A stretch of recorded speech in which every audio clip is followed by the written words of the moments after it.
Bonjour à tous, je vous fais une dernière capsule aujourd'hui pour résumer un petit peu tout ce qu'on avait vu, pendant ces différents épisodes, hein, cette série de vidéos suite à votre inscription.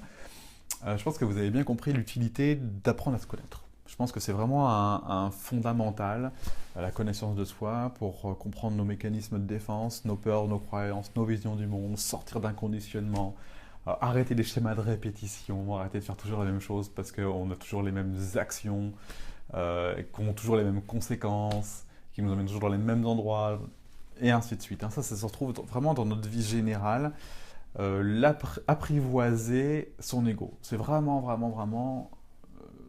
un socle, quoi. Tout commence par ça. Et vous allez voir que dans tous les courants du développement personnel, en tout cas les plus efficaces, on commence systématiquement par détricoter toutes les couches de croyances qu'on a les unes sur les autres et qui font de nous la vie qu'on a aujourd'hui, hein. La vie nous montre nos croyances les plus stables, hein, clairement. Donc, plus il y a d'ouverture, moins il y a cette fermeture, et plus on a accès à une vie plus heureuse et plus épanouissante, hein. On a parlé également de la confiance. C'est vraiment un point fondamental. La confiance en soi, c'est une chose, la confiance en la vie, c'en est une autre, qui ouvre un champ du possible bien plus grand, avec une stabilité bien plus profonde et bien plus ancrée. Ça fait vraiment partie, dans mon expérience, des choses qui ont assis ma, mon chemin, voilà, et assis mon évolution et qui m'a vraiment permis d'avancer plus sereinement, même si à plein de moments, il y en a encore, il y a des doutes. Il y a des doutes, il y a du flottement, il y a je sais pas trop, j'ai peur. Mais le fait de savoir que j'ai un ami, cet ami s'appelle la vie, et qu'il va m'emmener là où j'ai besoin d'aller, même si je sais pas toujours où est-ce que ça va mener. Ben voilà, il y a quelque chose en moi qui a confiance et qui ose du coup faire, agir, entreprendre ce qui est nécessaire pour moi.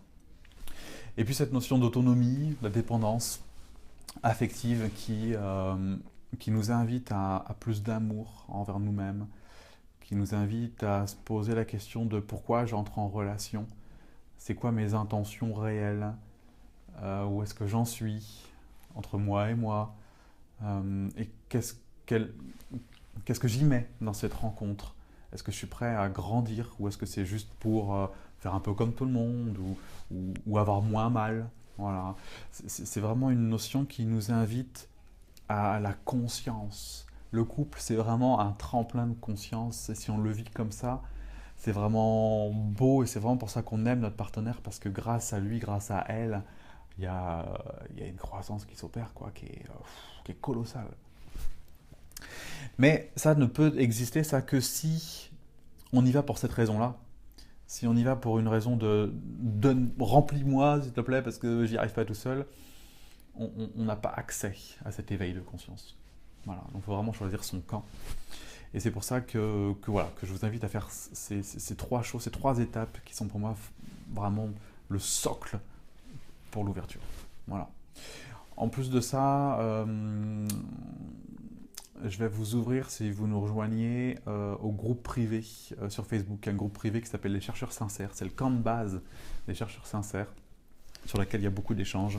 J'anime également des lives, des vidéos en direct, où voilà, j'allume ma caméra et puis voilà, je suis avec vous en direct, vous me posez vos questions, j'y réponds. Des fois il y a des thèmes, des fois il n'y en a pas. En tout cas, il y a un lien, vous voyez, pour pouvoir avancer avec plus de soutien, parce que des fois c'est pas toujours évident, donc c'est bien d'avoir un groupe, d'avoir un soutien, d'avoir un camp de base, une équipe qui nous permet de ne pas nous sentir seuls et qui nous épaule. Voilà. Et puis vous aurez également accès à tout l'historique des coachings communs où il y a des centaines et des centaines de questions qui répondent à des problématiques que vous vous êtes évidemment posées au moins une fois dans votre vie. Et là, il y a les réponses, il y a les questions des gens. C'est vraiment très nourrissant, ne serait-ce que d'entendre le questionnement et les réponses qu'on se pose tous. Voilà, ça fait vraiment grandir tout le monde. Voilà, je suis très heureux d'avoir animé avec vous ces différents épisodes. N'hésitez pas à partager également ce que vous avez pensé de mon livre Rendre le bonheur possible. Ça permettra aux autres d'avoir envie de le lire et puis de partager comme ça de plus en plus le bonheur partout autour de nous. Je vous souhaite une excellente journée. Je vous retrouve tout de suite en formation de l'autre côté. À très bientôt. Au revoir.